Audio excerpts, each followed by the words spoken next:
On the day two of the CareerBoost Initiative by the InStride Pathways Youth Foundation, we had two exceptional speakers introduced by our moderator. Welcome to day two of the CareerBoost Initiative for African Youth 1.0. They guided us on a journey through personal development while Mrs. Ololade returned to deepen our understanding of product design. It was a day filled with extensive learning and motivation to put these insights into practice.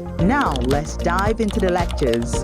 Once again, my name is Ololade Adeshuyi, and I am a designer.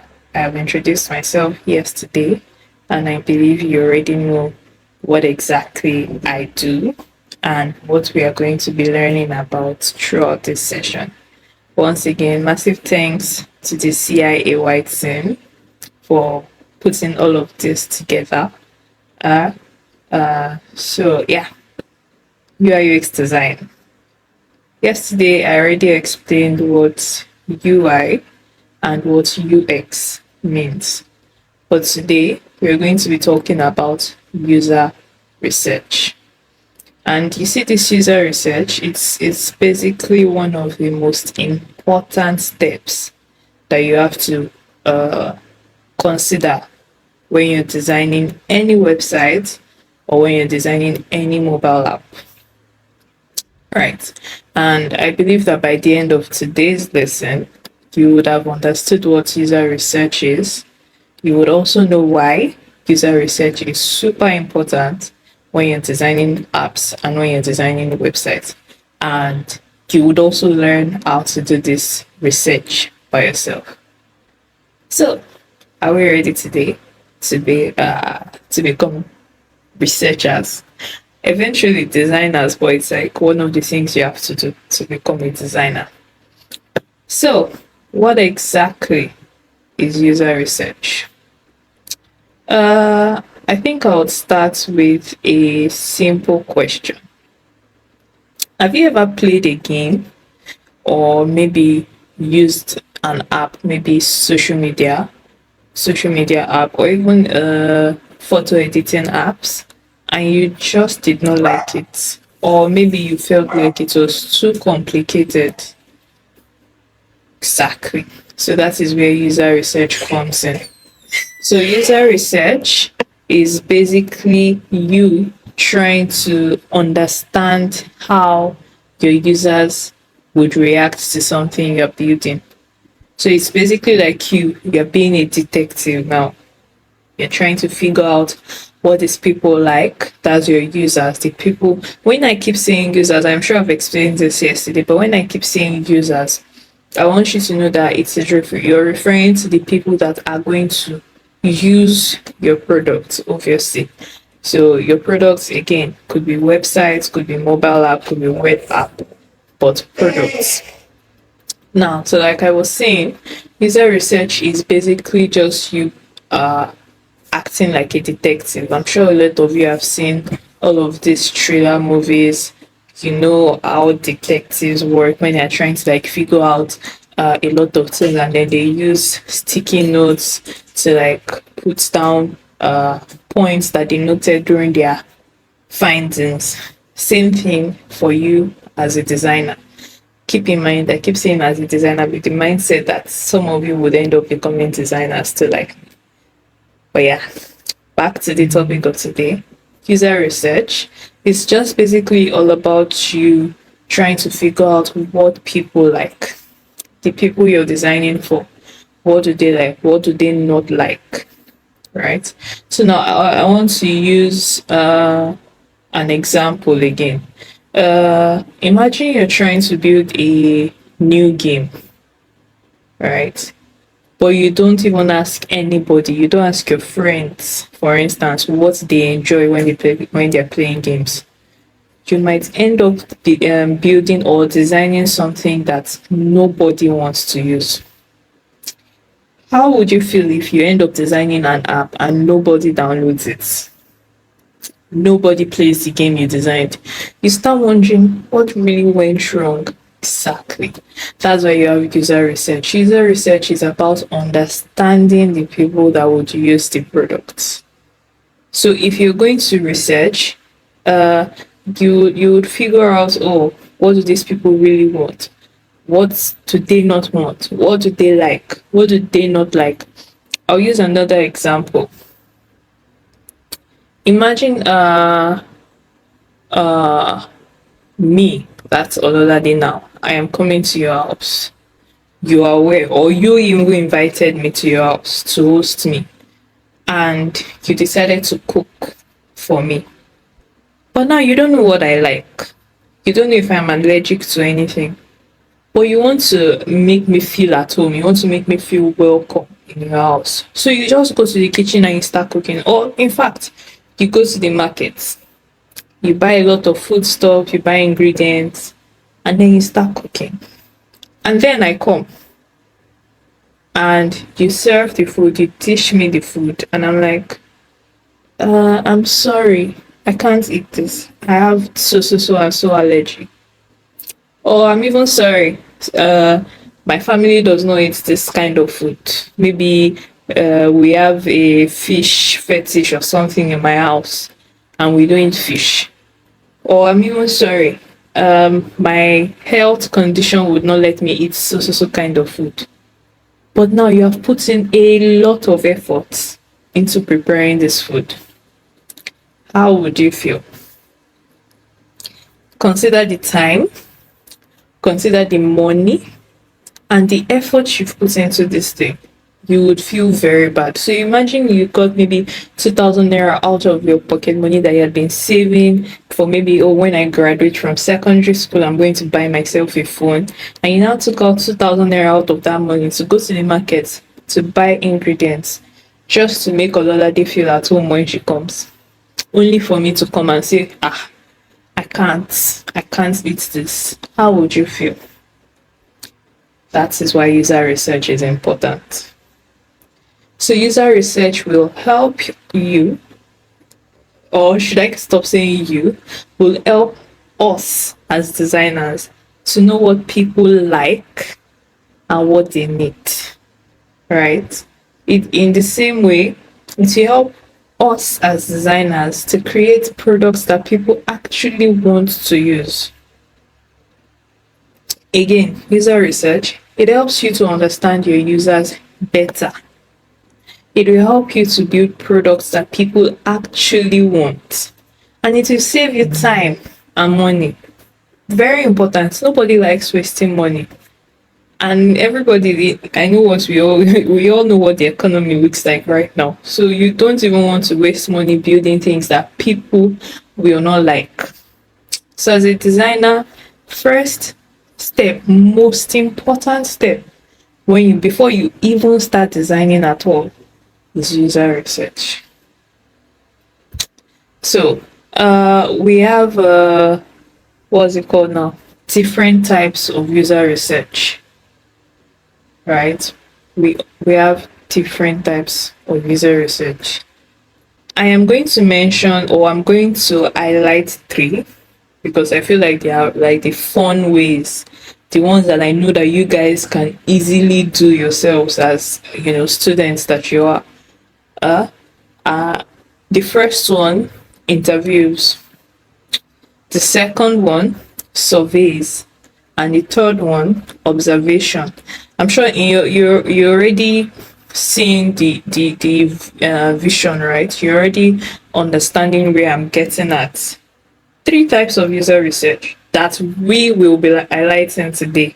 We have so many other types of user research, but for today's session, we're going to be focusing on these 3: interviews, surveys, and observations. Now, so what exactly is interview? Without even asking, even if you're not a designer, I am sure you know what interviews are. So interviews are just basically like having a friendly chat with somebody. You ask them questions, they answer you. That's interview. You ask them questions, they answer you. So as a designer, now you're asking them questions about what they like or what they don't like, about what you're trying to build, what you're trying to design. You're not asking specifically to that product. So imagine I want to design an app that is similar to Facebook. I don't have my own app yet, but I want to know how people that are using Facebook, what their experience with it is like. I would interview them. I would ask them questions. Oh, hello. I know you use Facebook. The experience being like using the app. What do you like about the Facebook app? What do you not like about the Facebook app? What do you even think Facebook can add to that app that would make you happy as a person? So those are the kinds of questions that I am going to be asking the people that are using Facebook now, because I am designing an app that is similar to Facebook.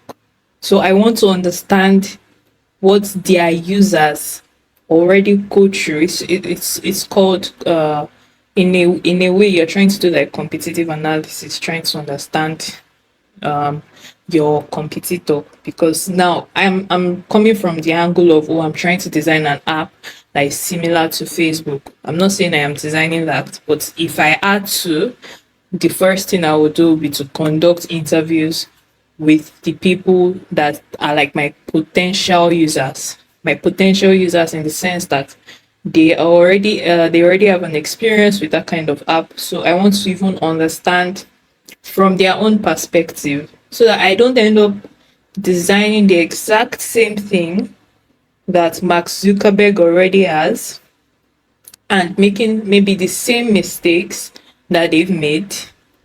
But now I'll be able to learn from those mistakes or from my findings. Do you understand? So how do you even conduct these interviews? Like I already mentioned, you choose somebody or choose a group of people. Could be five, could be, maybe let's say five people. Could be your friends, could be family members. But for you guys, I want you to like maybe pick a friend or pick a family member to interview. First thing, you have somebody you want to interview. What's the next thing? You're going to prepare your questions.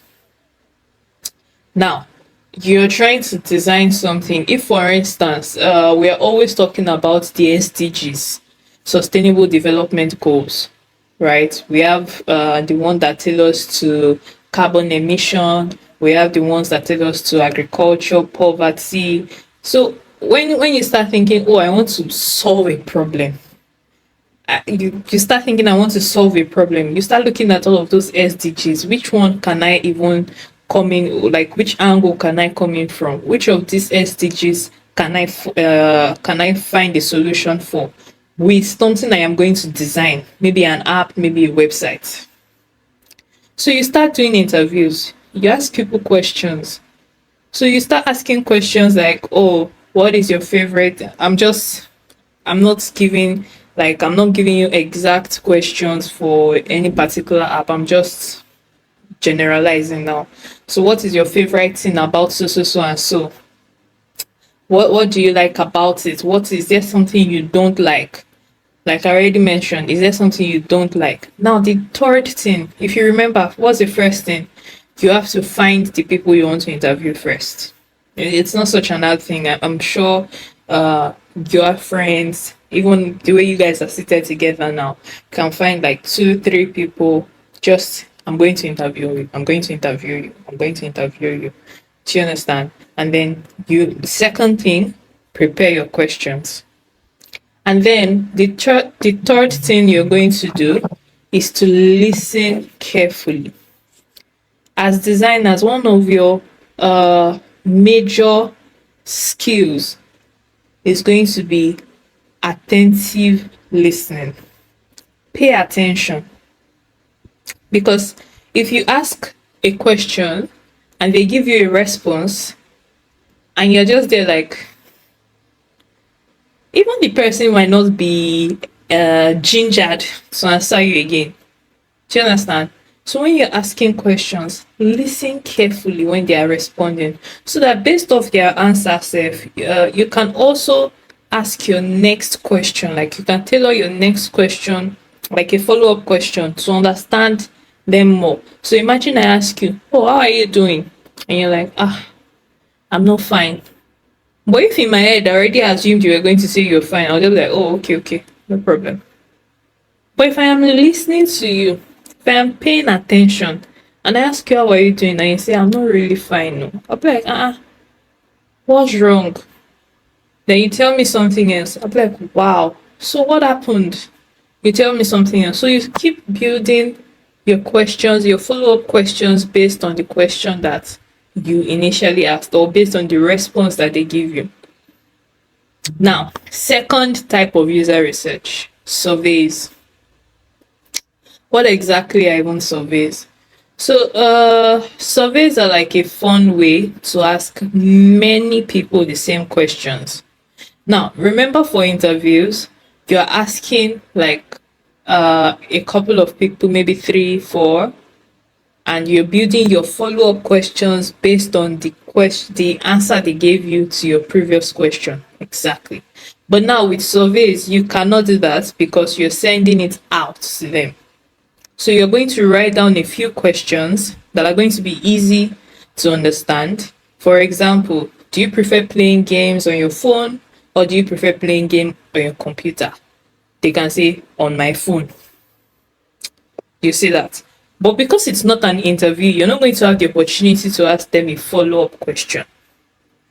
So surveys is just to understand maybe how many people or which kind of people, maybe gender, how many females, how many males, how many 40-year-olds, how many 20-year-olds. Do you understand? So surveys are just like stuff like that. You send out, I don't know if you are familiar with questionnaires, but yeah, you write down your questions and then you share it with people. You can print it out, you can share it online, wherever. But yeah, that's what surveys are for. You're just literal English. You're trying to survey certain people. So we have tools online that you can use for surveys. If you don't want to maybe print it out or if you don't want to write it down and share to people, right? So you have Google Forms, you have Jot Forms. You can explore those tools.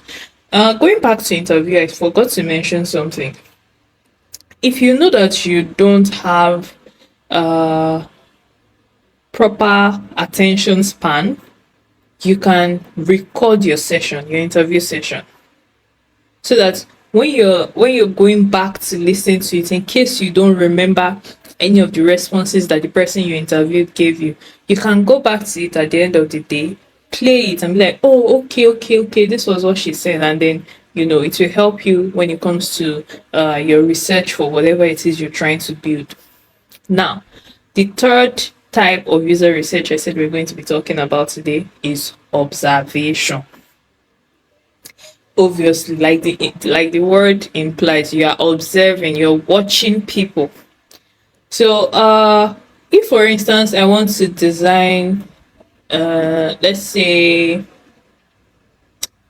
a sports app where people can go and watch sports on a mobile app, I can go to a viewing center just to observe the people that actually even enjoy sports in the first place, to know if these people will be willing to watch sports on their phone. Do you understand? So that's observation. You go to their comfort zone, right? And observe them using whatever it is that is of interest to whatever it is you're building. So if you have like maybe a game in mind, you can ask your friends if it's something similar to I keep using Candy Crush because it's like the first thing off my mind. If you want to build maybe a game similar to Candy Crush, you can give your own phone to maybe your friends and tell them to play, and you just watch them like, oh, okay, I'm trying to figure out how you would play this game or how you would even navigate, how you would move through this app. What would you click on if you want to do this? What would you click on if you want to do that? That is observation. Now, as you're observing, because I know that nobody is is it omniscient now? You can't keep everything off mind, like cannot just put it in your mind and not forget. So it's better to take notes. Write down whatever it is you observe. So, oh, they try to do something. Maybe they try to sign up on an app, and then you're like, where's the button? They are stuck. But you can see it because you're very familiar with the app. But you don't tell them, you take notes. They got stuck at this point. You notice that when she started playing the game, she really enjoyed so and so part of it.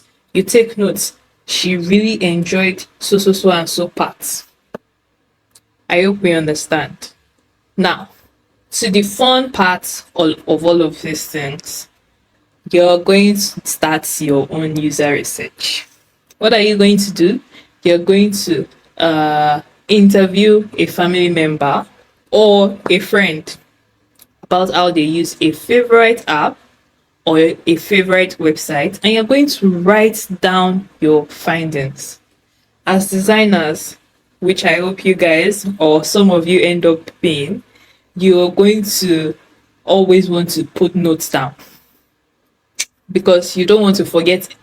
There is nothing that is not important when it comes to user research. Every single detail. It could be that very minute thing that you forgot that would actually now make your product either blow in the market or people will not even use it at all. That small simple thing that you forgot to take note of. So I hope this activity is going to be fun, right? I just want you pick maybe 2-3 people near you and you're going to conduct your own user research. What are you going to do? You're going to interview them. Today we're doing interviews. You're going to interview them. So, like I said, choose somebody you're going to interview. Just keep them at the back of your mind. Then take out your pen and paper or your pen and jotter and prepare your questions. I want you to have an app in mind now as I'm talking. If you're thinking social media, like Facebook, like Instagram, if you're thinking games like Candy Crush, if you're thinking what is it called now? Video conferencing tools like Google Meet, like Zoom, right? Start thinking of one. Just think of any app in your mind. Could be even a Bible app, could be your Quran app. Just think of something in your mind that you would like to design or build something similar to. Just hold that thought first. Now you're going to prepare questions that you can ask to understand how these people you want to interview, how they interact with that particular app you've chosen in your mind. So if you chose WhatsApp, you're going to be asking questions like, what do you like the most about WhatsApp? What do you not like about WhatsApp? Which feature do you think is useless on WhatsApp? Which feature do you think WhatsApp should even bring that will make you very happy? I know there are a lot of people that have like features that they want WhatsApp to implement ASAP, right? So that's what user research is. Ask questions like that. I'm just giving you an example of WhatsApp. It doesn't have to be WhatsApp. Could be Facebook, could be Google, something. Just find something. Could be even Jumia. Just find something to like an app in your mind and then ask your questions. So after you've prepared your questions, go ahead to conduct your interview. So remember to write down their answers and listen carefully, right? Listen carefully so that you can ask follow-up questions if you want to know more. Now, after you are done with the interview, I just want you to sit down and think about what you have learned. Did they mention any features that they really loved? Or did they even mention some things that like challenges that even maybe you yourself you've been facing and you're like, okay, this is something. Now, the next thing is in our next class, you're going to share your findings with me. We're going to have a discussion where you can share what you found, right? So for let's see. For the findings you get from this your user research, I want you, it's nothing serious. Don't think about it too much. I want you to analyze the findings you got. How can you do that? You would organize your notes. So you just look through your interview questions and look at the answers that they gave you. Right. Now you're going to group similar responses together.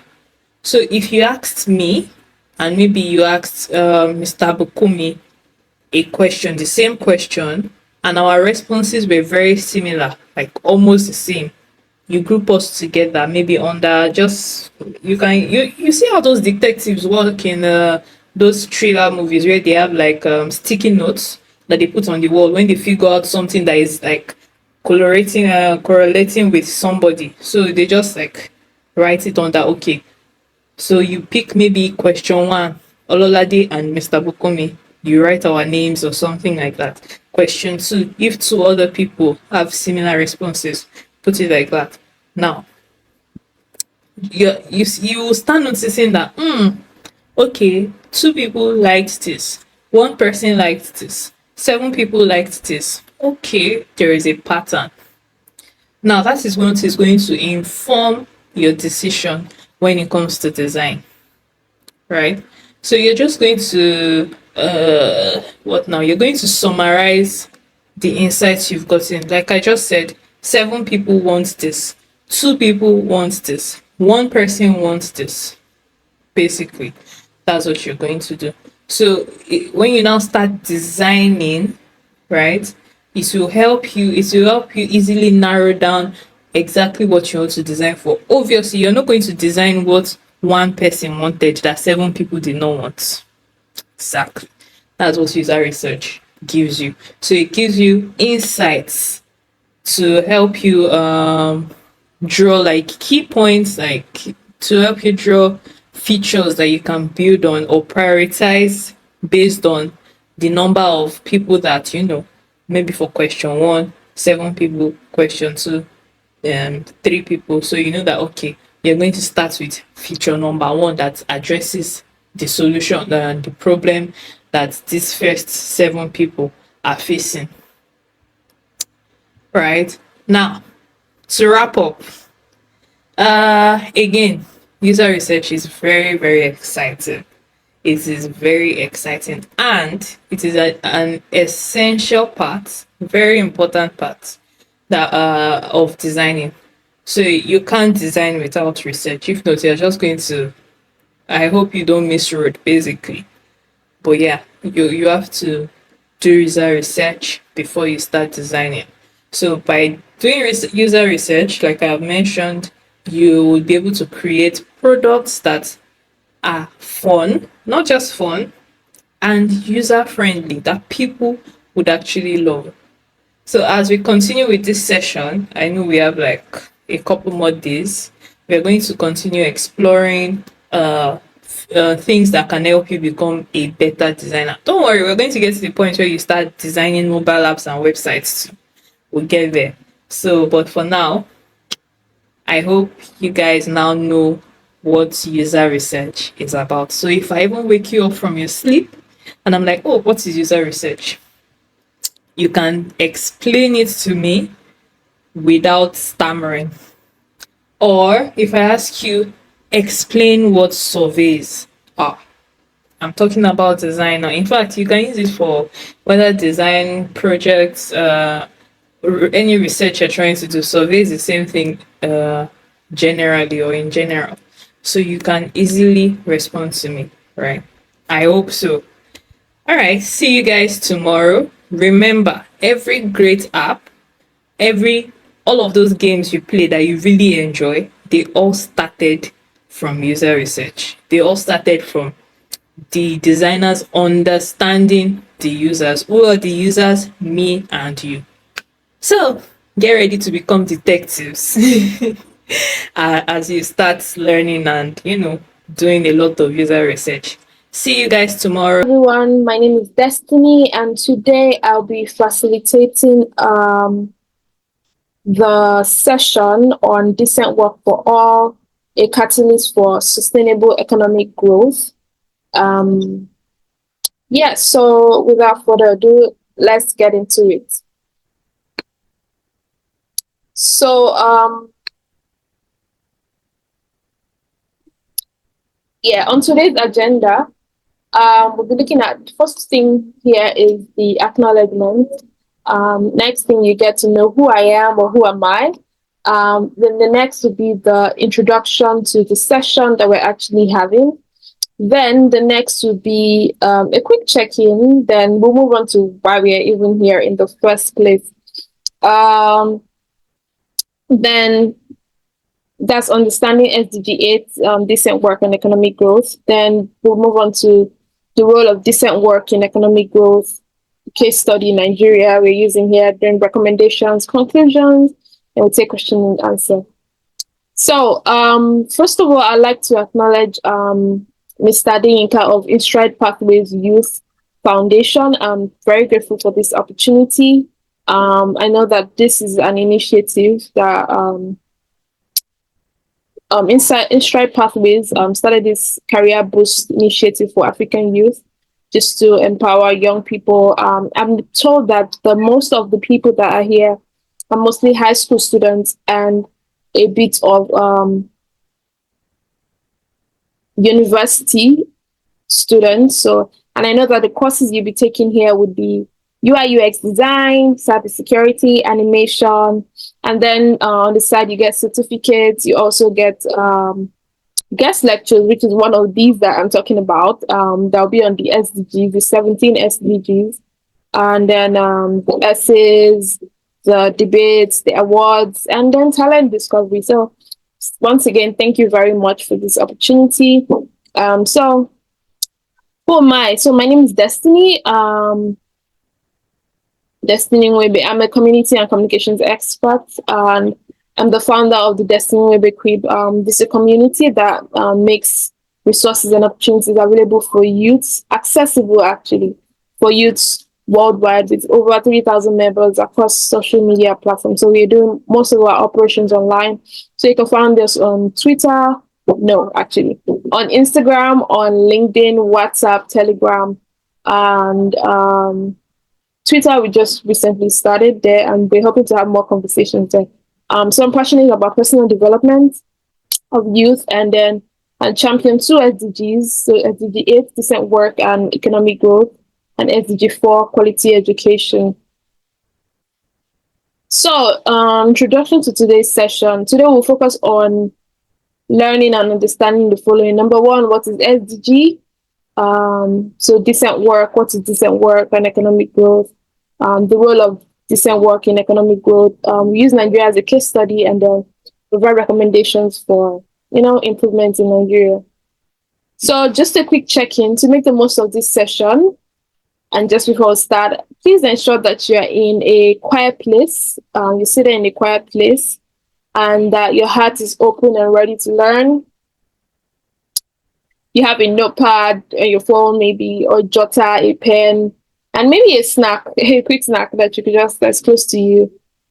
If we have all those ready, I'm going to believe that you do, right? I'll take that as a yes. Okay. So shall we begin? Are you ready? I'll take that as another yes. Thank you. So introduction, I know that I'm supposed to talk about just SDG 8, but I'm going to talk about what SDGs or Sustainable Development Goals are. So they're a set of global objectives by the UN that was established in 2015 to address pressing issues relating to social, economic, and environmental challenges. And the goal is that all of this is achieved by 2030. So if you look at this here, you can see the different goals, partnerships, peace and justice, life on land, climate action, economic growth, and so on and so forth. So understanding SDG 8, decent work and economic growth. So goal 8 is about promoting inclusive and sustainable economic growth, employment, and decent work for all. Now, globally, labor productivity has increased and the UN and the unemployment rate has decreased. However, more progress is needed to increase employment opportunities, especially for young people, and to reduce informal employment and labor market inequality.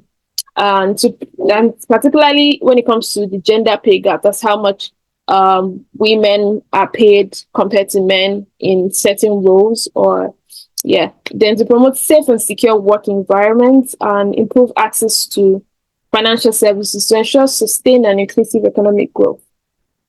All of these are from the UN. I hope that wasn't too long for you. Yeah. So what is decent work? So according to the UN, decent work means that opportunities for everyone to get work that is productive, delivers a fair income, security in the workplace, social protection for families, better prospects for personal development, and social integration.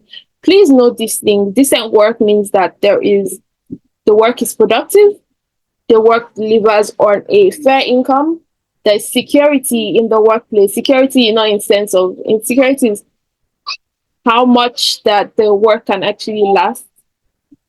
And there's social protection for families. And there's better prospect when it comes to like personal development. And I think that for youths and for young people like you and I, this matters to us. So what is the problem when it comes to decent work? What is the problem when it comes to economic growth? So there's a lack of decent work. There's insufficient investment, rising debt, lack of equitable pay, trade tension, economic uncertainties, and underconsumption in most economies, even in Nigeria. Now, the thing is, in Nigeria, I feel like we actually have work. I remember telling my uncle one time that we work like elephants, but we eat or we get paid like ants, which is the truth if we're being honest. So decent work would not leave you feeling like that. A decent work, you know that, oh, whatever I put into this work that I do, I'm getting value for it. It could be in terms of money, it could be in terms of anything, but you know that at least you're getting value. So what is the role of decent work in economic growth? Oh, sorry, I think my slide. But yeah. Decent work contributes to economic growth by, number one, poverty reduction. So if you look on the right side here of this slide, it says that 1 in 4 young people are not in education, they're not in employment or any sort of training. And then it says that global unemployment has actually fallen since the pandemic. And during the pandemic, we found that 4 in 10 adults in low and middle income countries just opened their first bank account. So global economic recovery continues, but it's on a slow trajectory. It's really, really slow. If you see from here, you can see. So how does decent work really contribute to economic growth? So number one is poverty reduction. In terms of, now the UN says that if you live below $2 per day, you're classified as poor. Now, I think in Nigeria, the exchange rate says that dollar to naira is about 1,500 officially or unofficially, or 1,600 thereabout. So that means that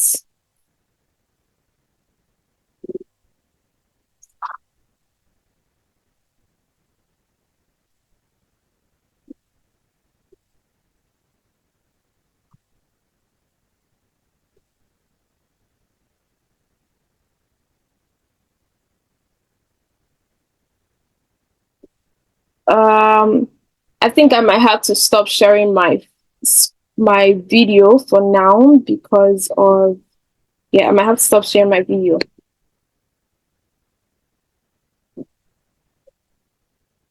But I'll continue. So like I said, so there's poverty reduction. Next would be that improved standard of living.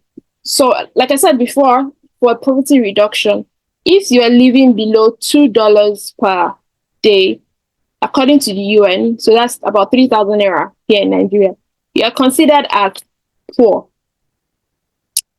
So I'm not saying anybody's poor, but then you get what I mean. Next would be improved standard of living. Decent work would mean that the basics would be common again, like bread is so expensive in Nigeria, beans is so expensive, the basics are no longer basics. Like even renting a place to stay is become very expensive. So it will improve standard of living. It would also ensure stable employment in the sense that people would have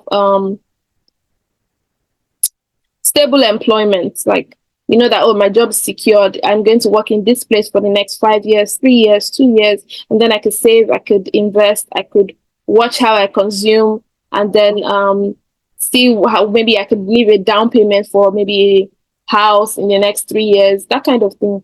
It also help with investment in the future. Now, economic growth then leads to reduced wage gap. Talked about that between male and female.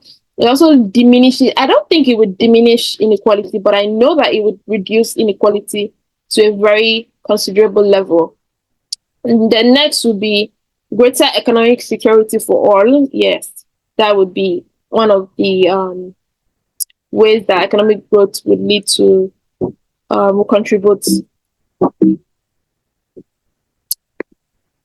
Then, case study of Nigeria, bringing it home. Yeah, current economic employment landscape is that unemployment rate is currently at 4%. I checked before, and it used to be 33% as 2020, but I think since the pandemic, things have really changed, and the country has gotten better. Then, informal sector, there's like a lot of people are in the informal sector, and what this means is that there's no job security, there's no benefits attached.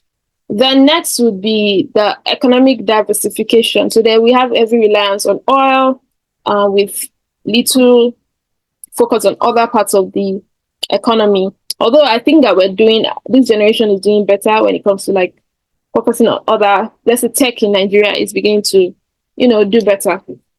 Then lack of infrastructure and funding. Take for example, things like, okay, now I'm actually speaking here, and then they take the light.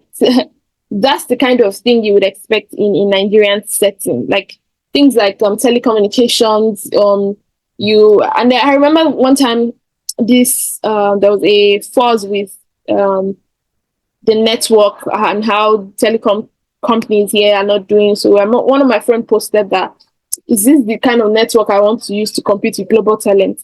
And it's so true when you think about it. And then funding is also an issue here in Nigeria. There's not a lot of funds. It's funny because then the challenge is that there's number one, there's a skill mismatch. So there's employers complain actually that there's a gap between and it's not students' fault really, because there's a gap between the skills demanded for and the skills that the employees actually have, that people actually have. What the school curriculum is teaching is not in line with what the market is actually saying now. Most of what the school curriculum, I'm talking university, is not in line with. So it's better to get it right even before you enter uni. I remember a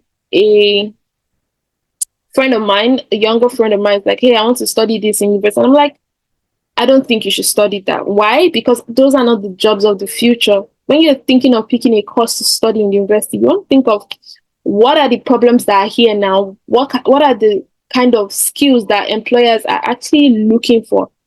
That kind of thing.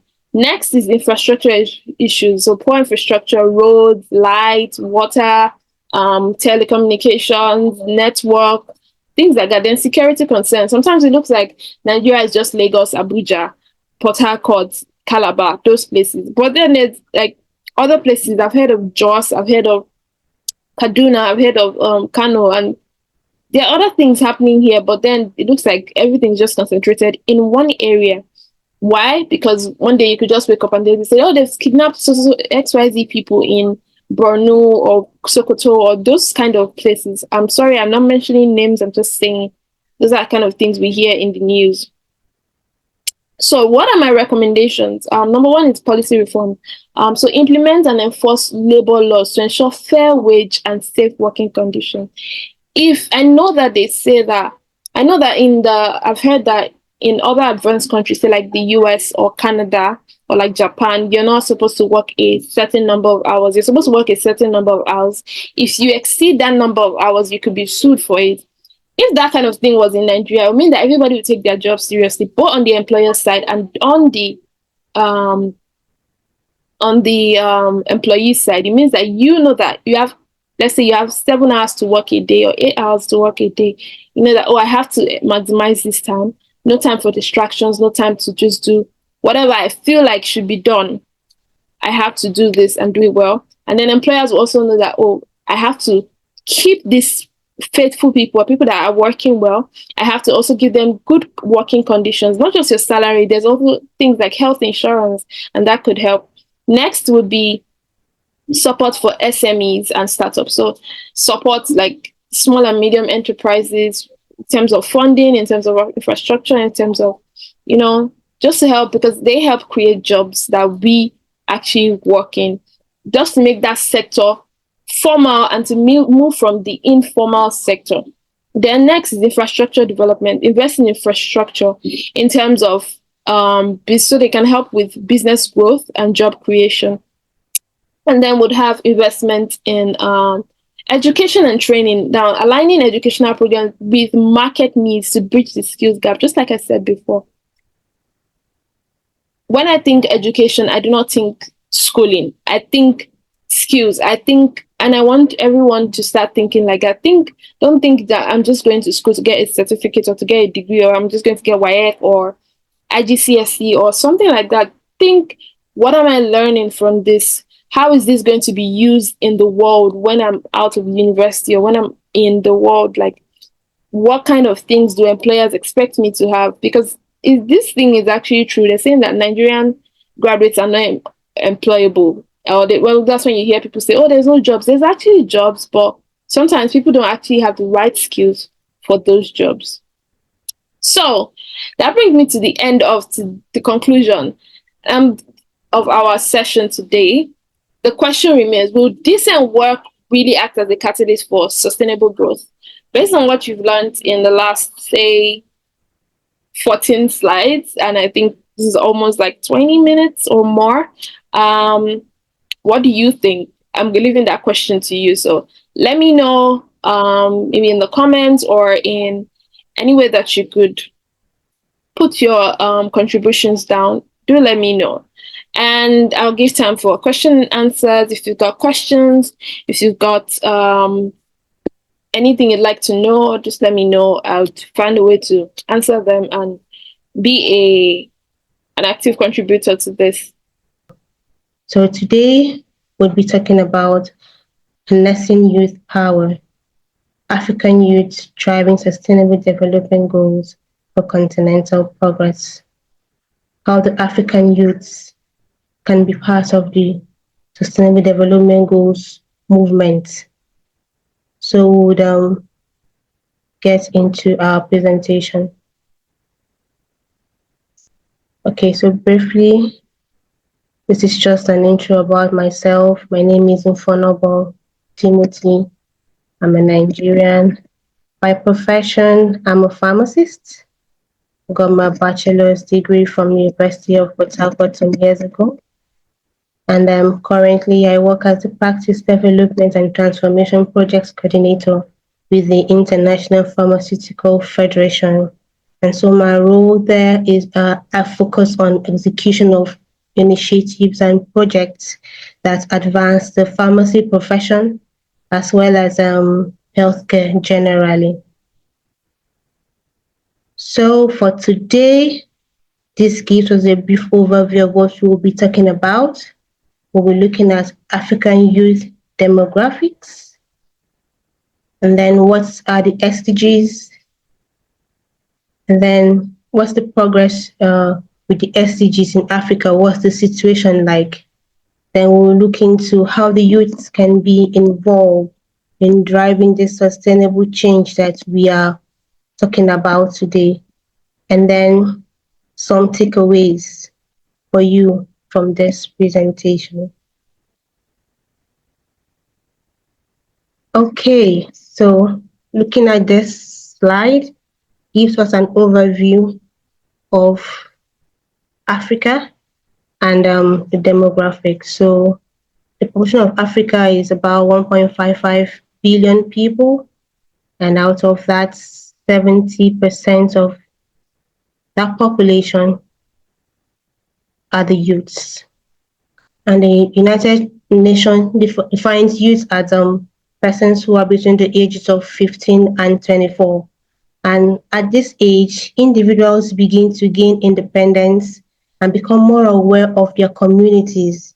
So in that age range, they are more involved in the activities in their communities and are more aware of what's happening around them. Though in some contexts, we can extend this age range to 35 years of age.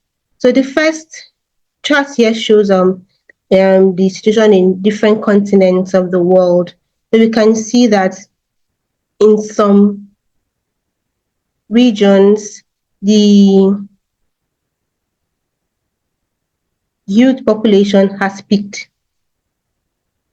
There's no movement, is at a point. And then in Asia, we see the population is declining. But the beautiful thing is that in Africa, we see the population is increasing.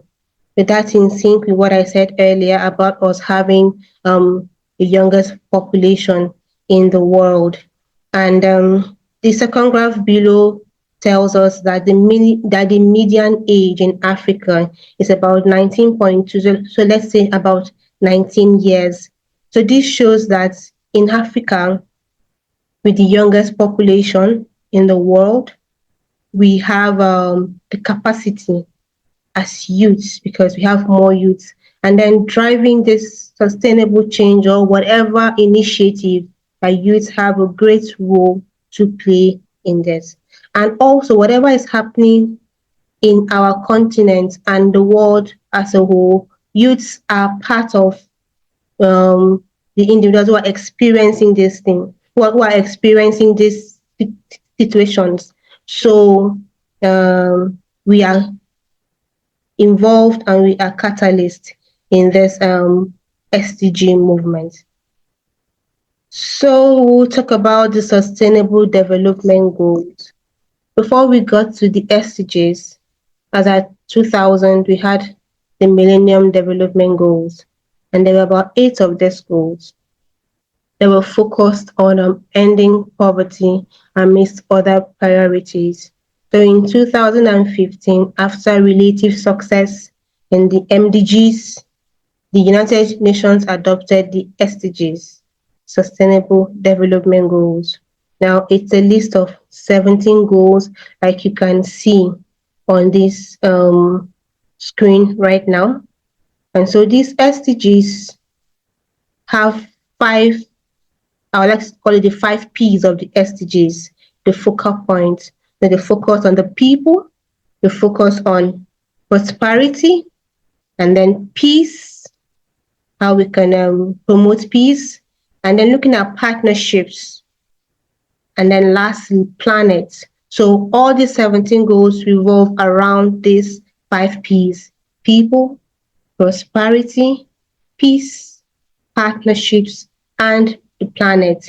Now, the MDGs were focused mainly on developing countries per se, but with the SDGs, we see that it applies to both the developing countries and the developed countries. And so we see that for the SDGs, it is inclusive.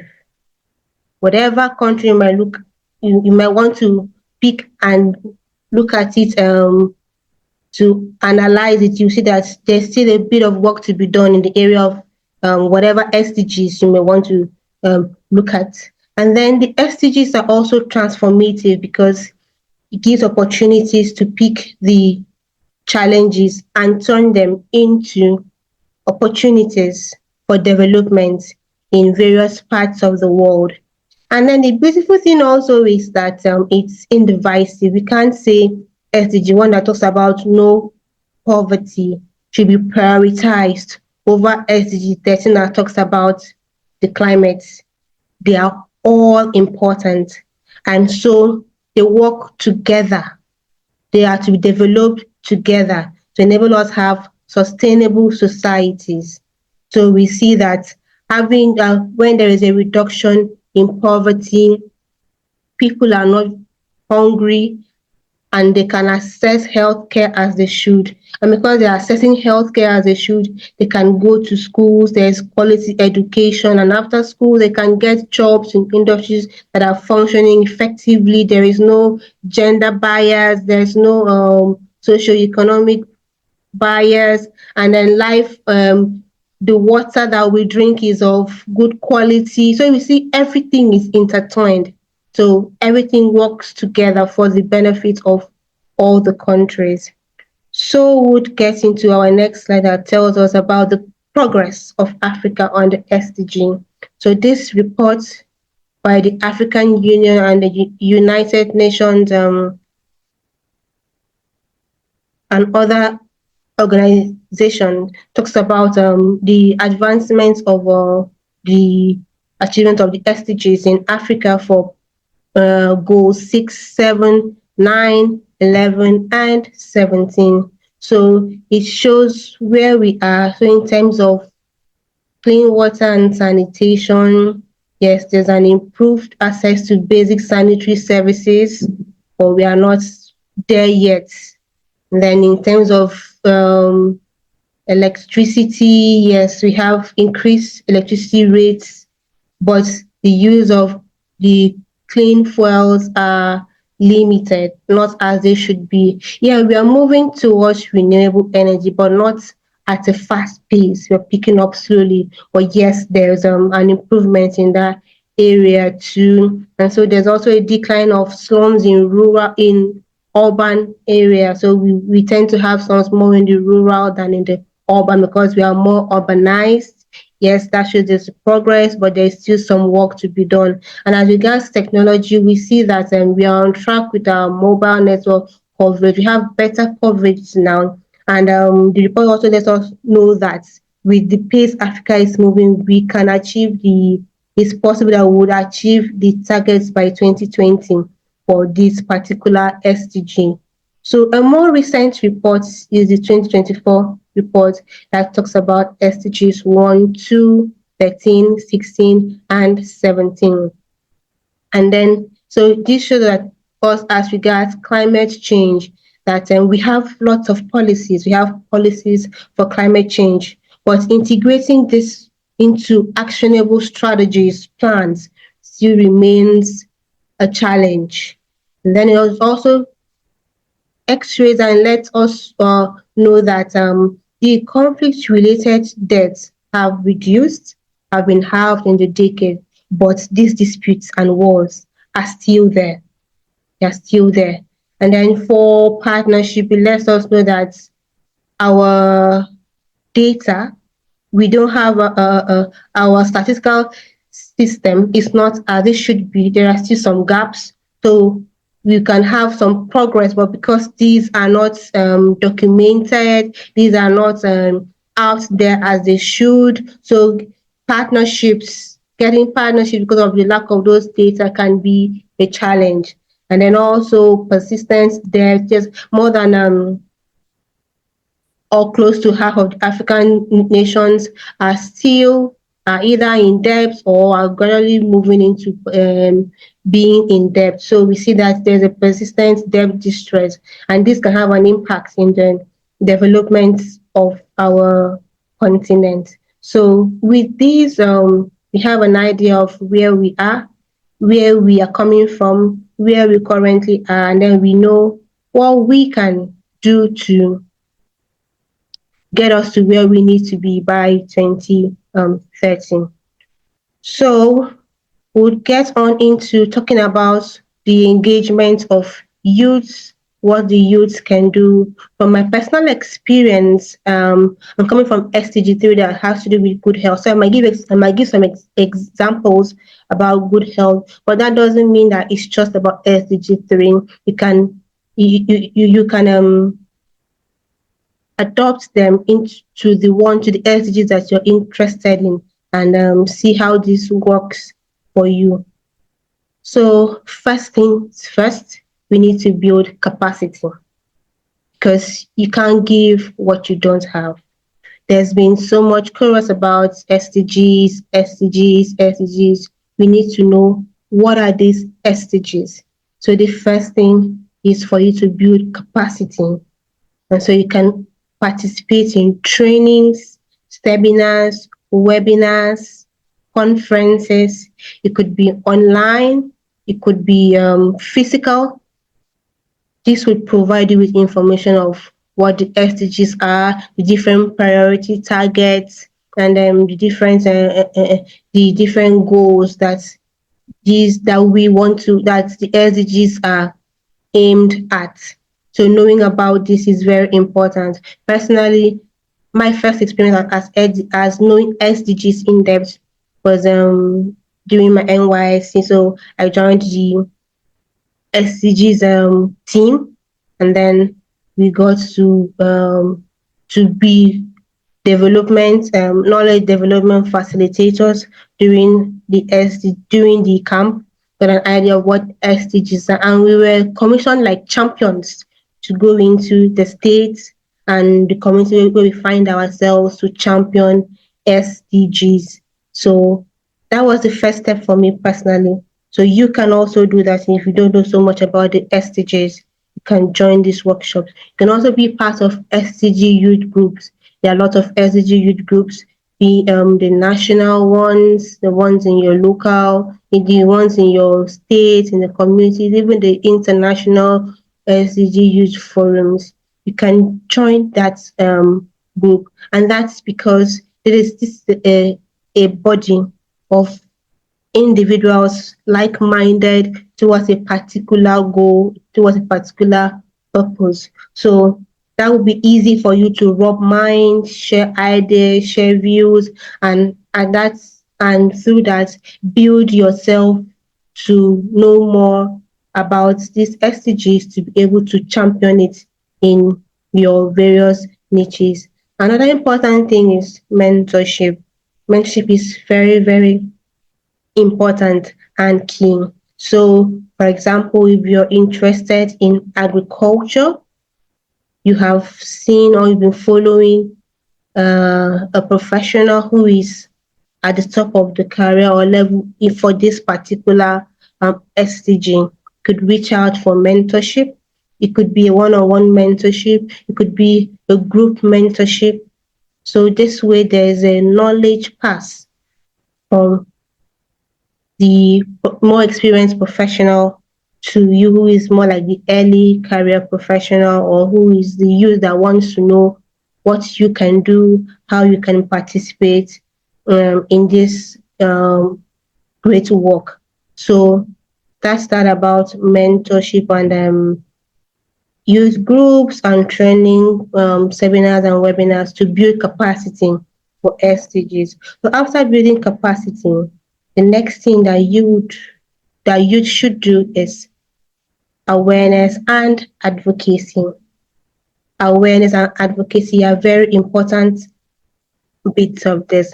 And so how can you do that? The first is using social media. Youths are on every social media platform now.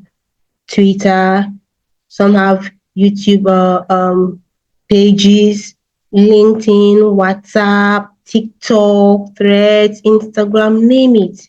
Have so many youths on this platform. And so you can use this platform to champion a particular SDG that you are interested in.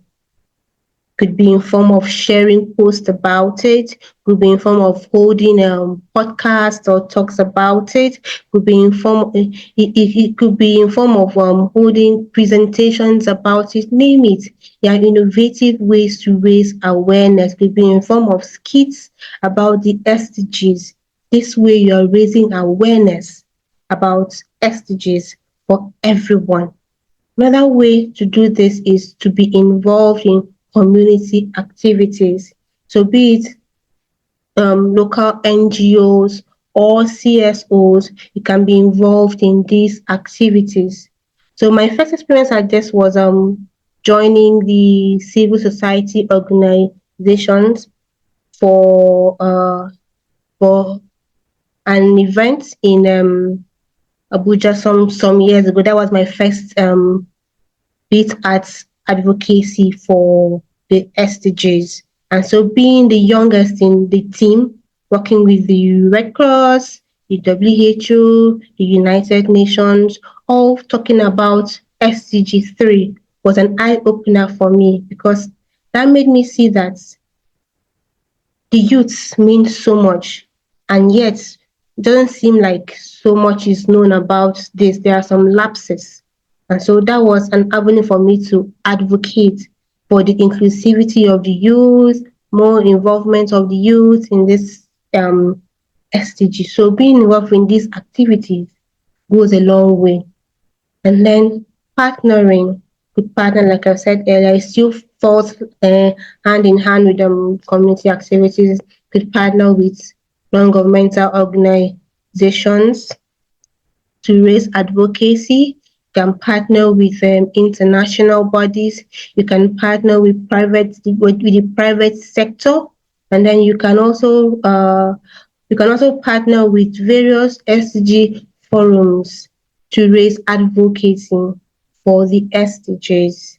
And then youth are very creative these days. So we can look at it from the angle of creating applications for different SDGs. So maybe if the interest is in clean water, you could come up with an app that could help to detect maybe levels of a particular chemical in the water and at what rate. I'm just thinking of things one can do yet. So you can come up with apps that can champion, that can advocate or can help to detect or can help to improve the implementation and the progress during towards any particular SDG. So what other way can youth be engaged in the SDG? Another interesting way is volunteerism. Volunteering is amazing. You might not have the floor to the big things first, to the big picture, to the big screen first. But from volunteering, you can go a long way. You can start from your niche. Maybe you are a student, maybe in your school or the groups you belong to. You could volunteer to be part of different SDG events all through the year. There are different global days. Could be for peace, could be for gender equity, could be for clean water, climate change. Be a part of those global events. That way you are imprinting your mark to wherever you are. Volunteer for those events. You could volunteer to reach out to people. You could volunteer to prepare materials for these things. So by so doing, you're not just being part of this event, but in some way it also forms a bit of capacity building for these SDGs. And also volunteer to be involved in the activity of SDG allied organizations, and there are different organizations as such. You don't have to have a position or be a leader. You could just volunteer because you're passionate about that and you want to contribute to that. So you be a part of these groups and give your best to move these projects. And then another way to be involved is in championing and leading projects. If you look at the way I've lined up this slide, you see, first of all you have to build capacity, then you raise awareness, you can volunteer, but it gets to a point where you might have to champion or lead projects. You might have to be the one who is involved, who spearheads this project. So you can start up initiatives and projects that are focused on the SDGs. So for example, I came up with some suggestions for SDG 3. You can look maybe in your environment, the health situations is not up to par. You can think of health outreaches that you could champion, and by so doing, partner with organizations to bring healthcare to that region. you bring healthcare to that region. That way they can have improved access to different points of care testing like hepatitis, HIV. That's your way of contributing to the SDGs. Maybe where I have lots of out of school kids, and quality education is important, because if the younger generation is not educated, that's already a challenge for that's a brewing challenge for us in the future. So you could begin book clubs where you are, and then looking at SDG8, you can think of skills. What skill trainings can you give the youth? Is it in using different software? Would it be in graphics? Think of there are lots of skills that you could champion to teach the youths. So that can be your own niche. And then maybe you can be all out for afforestation, planting trees, driving cleanups in your environment. That's your way of also contributing to SDGs 13 and 14. So yeah, we know the government has a role to play, but everything is not the government. We are also part of the system. And so youths being involved in these activities in its own right adds up to the progress we are making towards achieving these SDGs. And so the last one I have about youth engagement is surveillance. Now, we can be doing so much, but if we don't have the right surveillance, it can be challenging. So the youth can be involved in collecting data, maybe in your community, in your state, your country. You could collect the data, conduct research and surveys about the SDGs in your locality. Where were you? What are the opinions of persons about you? You could even pick this project to be like a 2-3 years project, and every year you keep on checking maybe the perceptions, the knowledge, the improvement. That gives you an idea. And when you have all this together, you don't just keep this to yourself. You publicize the stories. Could be through articles in journals. You could do this through blog posts. You could do this through podcasts. That takes us back to using the social media for our advocacy. You publicize these your stories, and then, like I showed you some slides back, the progress report from the top organizations about Africa's SDGs movement. So you could look at those reports from time to time, monitor them, see this is where we were in 2020, this is where we were in 2022, spot the improvements, spot the retrogressions. Then you could also respond to these reports. You could write back. So it's a very bold thing to have two reports or publications, spot a detail, and be able to write back. So that shows those who have produced this that there's someone, or there are persons out there who are looking at what we are doing and are involved. And that could even be an edge for you to imprint your name in that particular in that group per se.